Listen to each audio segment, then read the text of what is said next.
देखिए आपकी तो बात छोड़ ही दीजिए, मेरा खुद का यही हालत है। वह जब क्लास चलता है तो मन ऐसा वो मतलब ऐसे उच्च भाव में चला जाता है। अभी ऑफिस में जाके बैठेंगे वही सब चला आएगा। तो ये परिस्थिति तो मेरे साथ में भी है, ये यहाँ पे चेक डैम यहाँ पे भी नहीं है। और इसी को कहते हैं संसार। क्योंकि क्या है, थोड़ा बहुत हमको ये स्वीकार करना पड़ेगा, संसार में आए हैं, पंच महाभूत का देह है, तो ये सब तो होगा ही। किंतु जैसे कहा, ये जो भाव है, मैंने अभी जैसे कहा कि ऑफिस में यदि बहुत ज़्यादा डिस्ट्रैक्शन आ जाएगा, अपने कमरे में मैं वापस आऊँगा दोपहर को, थोड़ा बहुत पढ़ाई लिखाई करने का प्रयास करूँगा, उस समय ये डिस्ट्रैक्शन आ जाएगा। तो फिर इमीडिएटली, अब जैसे माँ का उदाहरण, माँ, किसी ने माँ को पूछा कि माँ तुमको क्या सब समय तुम्हारा स्वरूप याद रहता है? तो माँ कहती है बेटा कैसे होगा, वरना मैं यदि सब समय अपने स्वरूप को याद रख करके बैठूंगी तो ये सब काम कौन करेगा। ऐसा कहती तो है, किंतु साथ साथ में ही क्या कहती है, जब भी किंतु मेरी इच्छा होगी वैसे ही मैं अपने स्वरूप को याद कर लूंगी। तो क्या है कि काम तो सब करना ही है, और जैसे काम करेंगे तो काम के साथ में जो विक्षेप है वो भी आएंगे, you can not do away with that. किंतु जब ऐसा लगे कि हाँ ये हद से बढ़ रहा है, तो फिर इच्छा करके ऐसा एक पावरफुल टूल होना चाहिए जो कि इमीडिएटली ये सब डिस्ट्रैक्शन को भगा दे। तो जैसे मैंने कहा कि मेरा ये विजुअलाइजेशन का टूल है, उसको मैं जैसे ही इन्वोक करता हूँ वैसे ही सब डिस्ट्रैक्शन भाग जाते हैं। So that is there, so that tool is there, we have to learn to use it, we have to learn to develop it.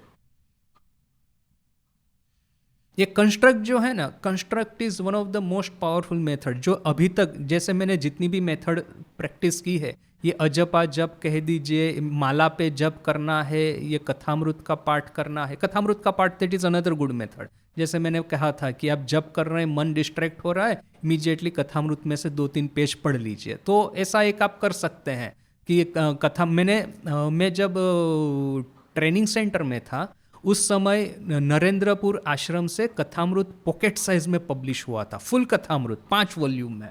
तो उसको मैंने खरीद लिया था और वो मेरा कांस्टेंट कंपेनियन कितने सालों तक बना रहा, अभी तक। अभी मैं उसको अपने पॉकेट में लेके नहीं घूमता, वरना पहले मैं हमेशा अपने पॉकेट में लेके घूमता था। तो कुछ भी होने से फटाक करके कथामृत पॉकेट में से निकाल करके थोड़ा पढ़ लेना है, फिर से वापस रख देना है। सो ये मैंने बहुत साल तक किया था। सो अभी भी वो है मेरे पास में, किंतु अभी मैं पढ़ता नहीं हूँ उसको। अभी मैंने ये सब कंस्ट्रक्ट वगैरह डेवलप कर दिए हैं, so they remain continuously in my mind. किंतु ये सब टूल्स हमको डेवलप कर लेना। Kathamrita is very good tool. वो पॉकेट साइज कहीं से जुगाड़ कर लेना। गुजराती में मैंने प्रयास किया था, उन लोगों को मैंने बोला था कि हम लोग ये बाइबल किस तरह से वो मुफ्त में बांटते हैं, या तो सस्ते में, या तो फिर ये गीता कैसे 1-1 रुपये में ये गोरखपुर की ओर से चल रहा है, वैसे ही हम 5-1 रुपये का पॉकेट कथामृत करें पब्लिश। ऐसा था मेरा प्रयास, वो हुआ नहीं, किंतु ऐसा होना चाहिए। कथामृत जैसी किताब पॉकेट वर्जन में मिलनी चाहिए। मुझे नहीं पता कि अपने ऑर्डर में ये नरेंद्रपुर छोड़ करके और किसी ने इसको पॉकेट वर्जन किया हो डेवलप, और वो भी ये एवरेज वर्जन नहीं, full version. So it is something unique. तो ऐसा कुछ अपनी पॉकेट में लेके रखना है, जैसे ही कुछ भी डिस्ट्रैक्शन लगे निकाल करके पढ़ना शुरू कर देना है। अभी मोबाइल में सब कुछ अवेलेबल है, so that option is there. किंतु मोबाइल को खोलने से खतरा क्या रहता है, फिर 10 नोटिफिकेशन पे और मन चला जाता। अब ठाकुर की घड़ी पता है ना कैसे काम करती है। ठाकुर के पास में वो वाली घड़ी तो थी नहीं, किंतु ठाकुर क्या करते हैं, अपने हाथों में वो बाल गिनते हैं। जब हाथों के बाल नहीं गिन सकते हैं, तो संध्या हो गई है, तो ठाकुर ऐसा कर रहे, देख दो बाल नहीं दिख रहे, चलो अभी सब छोड़ के ठाकुर ईश्वर का नाम लो। किंतु ये 2-3 इजी है। एक कंस्ट्रक्ट का है, फिर ये कथामृत या ऐसी कोई भी किताब पास में रखनी है, मोबाइल में, मतलब और कहीं पे नहीं हो सके तो एटलीस्ट मोबाइल में। और फिर मैंने गुजराती में पब्लिश किया है, पता है ना, डिजिटल वर्जन है गुजराती में, वो उसमें भी अवेलेबल है, अपना प्ले स्टोर में भी अवेलेबल है और किंडल में भी अवेलेबल है। हाँ, और ये जो है बंगाली वर्जन और इंग्लिश वर्जन, ये अपनी जो वेबसाइट है, पब्लिकेशन वेबसाइट जो है, उसके ऊपर में अवेलेबल है। वो सब फ्री रीडिंग ना, राजकोट की नहीं, अपनी बेलूर मठ की वेबसाइट पे अवेलेबल है। मैं उसकी लिंक दे दूंगा। बहुत सारी इंग्लिश और बंगाली किताबें अवेलेबल है। लीला प्रसंग है, फिर ये कथामृत है, स्वामी जी का लाइफ है, बहुत सारी किताबें अवेलेबल हैं। हाँ, हाँ, हमने ऑलरेडी एक क्लास किया है। अभी जैसे कि मेरा एक फेवरेट कंस्ट्रक्ट है कि मैं बच्चा हूँ और माँ शारदा देवी मेरी माँ है, और हम लोग किसी पहाड़ के ऊपर में बैठ कर के ध्यान कर रहा है ना। ये आपको एक कंस्ट्रक्ट प्रॉपरली खड़ा करना पड़ेगा कि इतना सुंदर पहाड़ है, फिर चारों ओर इतना सुंदर नज़ारा है, हिमालय के ऊपर में बैठे हुए हैं, आकाश इतना सुंदर है, फिर सामने में आपने वो जो फायर है, धुनी, उसको प्रज्वलित किया है, यहाँ पे माँ बैठी, यहाँ पे मैं हूँ। कभी मैं माँ की गोद में बैठता हूँ तो कभी मैं सामने बैठता हूँ, माँ का दर्शन करता हूँ, और इतना सुंदर एटमॉस्फियर है, और मैं माँ का ही नाम ले रहा हूँ, माँ सामने बैठी है और मैं माँ का नाम ले रहा हूँ, which is one of my very मतलब इफेक्टिव कंस्ट्रक्ट। सो इस तरह से आपको ये कंस्ट्रक्ट खड़ा करना पड़ेगा। मेन चीज़ है कि वो आपका भाव प्रकट होना चाहिए, धीरे धीरे होगा। कंस्ट्रक्ट क्रिएट करके इमीडिएटली होगा नहीं, किंतु थोड़ा आप प्रयास करेंगे, इमीडिएटली ये भाव प्रकट हो जाएगा। मेरे ऐसे बहुत सारे हैं। दक्षिणेश्वर का बेस्ट है कि दक्षिणेश्वर में ठाकुर और माँ वो खाट के ऊपर में बैठे हैं, और नरेन है, राखाल है, लाटू है, मैं हूँ, हम लोग सामने बैठे हुए हैं। और मैंने कल कहा था ना कि मेरी फेवरेट जगह भी है, वो जो दरवाज़ा है वो गंगा की ओर खुलता है, वहीं पे एग्जैक्टली मैं बैठता हूँ। तो मैं यहाँ बाहर में नज़र दिखाऊँ करूँगा तो वो गंगा भी दिखेगी, आकाश भी दिखेगा, यहाँ पे मुझे ठाकुर और माँ भी दिखते हैं। So that is.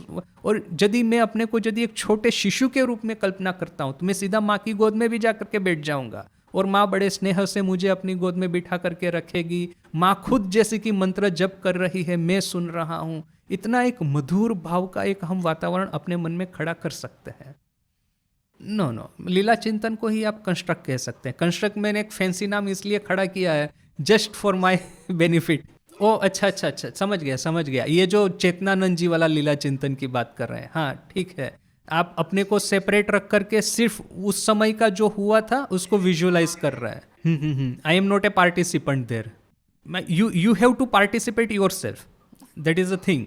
माने वो जो सिर्फ जैसे सिनेमा देखते हैं और वीडियो गेम है, दोनों में क्या डिफरेंस है? सिनेमा वो चलता रहता है, वीडियो गेम में हम खुद शूटिंग करते हैं, वहाँ पे वो हीरो शूटिंग करता है, यहाँ पे मैं शूटिंग करता हूँ। एक ब्राह्म भक्त आया था ठाकुर के पास में, ये पहले की बात है, माने रामचंद्र दत्त वगैरह जो भक्त आना शुरू नहीं हुए थे, जब पहली पहली बार ये ब्राह्म भक्तों ने ही ठाकुर को डिस्कवर किया था, उस समय की बात है। तो एक ब्राह्मण डिवोटी, उसने अपनी स्मृति कथा में लिखा है कि मैं ठाकुर का दर्शन करने के लिए गया, और ठाकुर ने मुझे कहा कि एक बिल्ली का बच्चा जैसे अपनी माँ के गोद में सुखपूर्वक सो जाता है, वैसे ही मैं इमेजिन करता हूँ कि मैं जगत जननी की गोद में सुखपूर्वक सोया हुआ हूँ। तो उसको ये बड़ा स्ट्राइक हुआ था, वो बोला कि मुझे इतना अच्छा लगा ये बात ठाकुर का करना। ठाकुर एक बार ध्यान करने का प्रयास करते, फिर बोलते हैं कि अरे ये कल्पना, फिर ध्यान करते करते वो उनका मन नहीं लगा, तो फिर वो क्या कहते हैं कि ये कल्पना के अलावा और तो कुछ नहीं है, ध्यान मैंने इट कल्पना भाई आर्टो किचू ना, कल्पना छोड़ के और तो कुछ है नहीं, बोल करके मैंने ध्यान बंद कर दिया, ऐसा कहते हैं। यानी कि वो भी ध्यान में जाकर के इस तरह की कल्पना करते थे कि वो माँ के सामने खड़े हैं या वगैरह। फिर वो तो नो डाउट नेक्स्ट स्टेज पे पहुंच गए थे कि उनको एक्चुअल दर्शन हो रहा था। किंतु देखिए कि कंस्ट्रक्ट और दर्शन में फिर डिफरेंस क्या है, वही वास्तविकता का ही तो डिफरेंस है कि वो फिर इतना रियलिस्टिक हो जाता है कि आपको एक वास्तविकता की तरह ही दिखेगा दर्शन। वो कंस्ट्रक्ट है कि हम मेहनत करके खड़ा करते हैं, यदि कंस्ट्रक्ट को हमने अच्छे से प्रैक्टिस किया लंबे समय तक तो it might even get converted into Darshan, who knows. जैसे आपने कहा वेदांत में तो वो दक्षिणामूर्ति स्तोत्र में है ना कि विश्वम दर्पण दृश्यमानम नगरी तुल्यम निजांतरगतम। ये विश्व है दर्पण में दृश्यमान एक नगरी की तरह, सब कुछ हमारे भीतर में है, वो भीतर में से ही सब प्रोजेक्ट होता है और भीतर में ही सब विलीन हो जाता है। हम क्या प्रोजेक्ट करते हैं, एवरीथिंग डिपेंड्स ऑन दैट।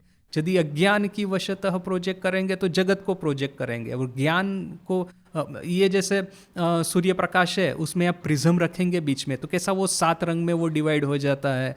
तो प्रिज्म यदि क्लाउडेड होगा तो फिर अंधेरा ही प्रोजेक्ट करेगा, किंतु वो क्लियर होगा तो सप्तरंगी इंद्रधनुष प्रकट करेगा। सो बीच में क्या हम रखते हैं, दैट इज व्हाट मैटर्स, ज्ञान की अज्ञान, अदरवाइज बोथ आर प्रोजेक्शंस। वो जो नरेन को कहा था, नरेन जाकर के पहला ही फेमस प्रश्न कि आपने ईश्वर को देखा है, तो जैसे मैं तुमको देख रहा हूं ऐसे ही, बल्कि इससे भी ज्यादा स्पष्ट रूप से मैं ईश्वर को देखता हूं, और इतना ही नहीं मैं तुमको भी दिखवा सकता हूं। डिफरेंस क्या है पता है? मुझे लगता है हमारा पार्टिसिपेशन यहाँ पे, इस जो सांसारिक जगत है ना, अपना पार्टिसिपेशन शायद it may not go beyond one level. अब जैसे कि अब हम लोग वार्तालाप कर रहे हैं, तो जैसे आप और सुबीरदा बात कर रहे हैं तो मैं सुन रहा हूँ। अभी मैं जब, मेरा पार्टिसिपेशन कब होगा कि मैं जब खुद बोलता हूँ। जब तक मैं कुछ बोलता नहीं तब तक तो मेरा पार्टिसिपेशन नहीं। यानी कि जगत में ऐसा बहुत बार होता है, हम लोग सिर्फ एक मूक दृष्टा मात्र है कि हम लोग विटनेस ही करते हैं। ये जो डिसएम्पावरमेंट का फीलिंग कहाँ से आता है कि मेरी इच्छा के अनुसार कुछ नहीं हो रहा, मेरी इच्छा के अनुसार ना ही मित्र मेरे साथ में वर्तन कर रहा है, मेरी इच्छा के अनुसार ना ही मेरे कैरियर बढ़ रही है आगे, मेरी इच्छा के अनुसार ना ही मेरा बॉडी मुझे फिटनेस साथ दे रही है, सब कुछ मेरी इच्छा के विरुद्ध जा रहा है। जैसे कि मेरा कुछ यहाँ पे विल पावर ही नहीं है, मेरा कोई कर्तृत्वपन ही नहीं है, बिल्कुल मैं कमज़ोर होकर के डिस एम्पावर होकर के बैठा हूँ। दैट मीन्स के जगत में मेरा कोई पार्टिसिपेशन है नहीं। दर्शन on the other hand, I am so intensely involve because God's entire focus is upon me.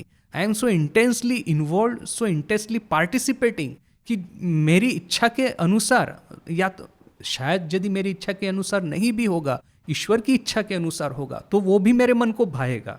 मैं उससे कोई क्रुद्ध नहीं होऊंगा, उससे मैं द्वेष नहीं करूंगा, मैं उससे नाराज नहीं होऊंगा, वो सब जैसे कि वो मुझे अच्छा लगता है। That means my participation is very intense and very positive. अब जैसे कि देखिए कि जगत को हम ग्रहण करते हैं पंच ज्ञानेंद्रिय पंच कर्मेंद्रिय के माध्यम से, किंतु आध्यात्मिक जगत जो होता है उसमें ये जो मानस चक्षु जो होते हैं, ये जो हमारा भाव है डायरेक्ट हम उसको ये करते हैं, राइट। अभी जैसे कि ये फिजिकल लव है, तो ये हमारी इंद्रियों के माध्यम से तो हम प्रेम करते हैं, अभी वो हमारे ब्रेन पे कितना इम्पेक्ट करेगा। ऑन दी अदर हैंड जो आध्यात्मिक प्रेम है, हम बियॉन्ड अवर इंद्रिय, आत्मन का आत्मन के साथ में संबंध, that means the impact upon us will be far more greater, be far more powerful.